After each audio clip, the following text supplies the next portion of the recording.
បាទសួស្តីអ្នកទាំងគ្នាចឹងថ្ងៃនេះខ្ញុំចង់បង្ហាញនឹងចែករំលែកអំពីរបៀបយើង save ឯកសារនៅក្នុងកម្មវិធី Microsoft Word ដើម្បីឲ្យឯកសាររបស់យើងនឹងកុំឲ្យវាបាត់បង់ចឹងយើង save ទុកឲ្យបានត្រឹមត្រូវអញ្ចឹងដើម្បីយើងធ្វើយើងចូលទៅមើលវីដេអូណែនាំបងប្អូនអូខេ let's go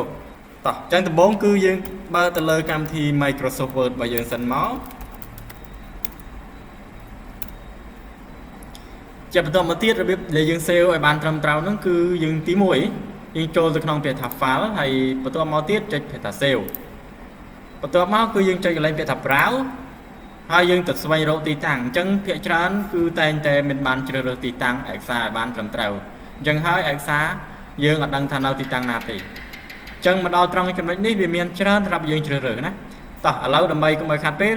យើងជ្រើសរើសទីតាំងមួយដែលត្រឹមត្រូវគឺមានពាក្យថា data ហ្នឹងគឺជាកន្លែងសម្រាប់យើងផ្ទុកទិន្នន័យអញ្ចឹងយើងចុចលើពាក្យ data មកហើយកន្លែង file name នេះគឺយើងធ្វើការដាក់ឈ្មោះឥឡូវឧទាហរណ៍ថាខ្ញុំដាក់ឈ្មោះថាteach me អូខេតែប៉ុណ្្នឹងអញ្ចឹងហើយដាក់9:25អូខេយើងដាក់ឈ្មោះប៉ុណ្្នឹងហើយយើងចុចពាក្យថា save អញ្ចឹងវានឹង load ឈ្មោះយើងនៅខាងលើនេះ teach me 9:25អញ្ចឹងនេះគឺជារបៀប save ឯកសារឲ្យបានត្រឹមត្រូវ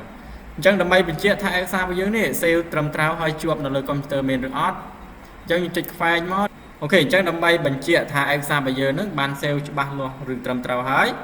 យើងចុចនៅលើសញ្ញាពណ៌លឿងចាពណ៌លឿងរួចចុចលើពាក្យថា data នៅពេលនេះយើងអាចទៅស្វែងរកឯកសារដែលយើងបានដាក់ឈ្មោះមកមិញគឺខ្ញុំដាក់ឈ្មោះថា teach me អូខេអញ្ចឹងយើងទៅស្វែងរកទាំងអស់គ្នានេះនៅកន្លែងនេះឃើញទេ teach me 9:25អូខេអញ្ចឹងនេះគឺជាការ save ឯកសារឲ្យបានត្រឹមត្រូវអញ្ចឹងអរគុណច្រើនសម្រាប់ការទស្សនាវីដេអូនេះជួបគ្នានៅវីដេអូក្រោយ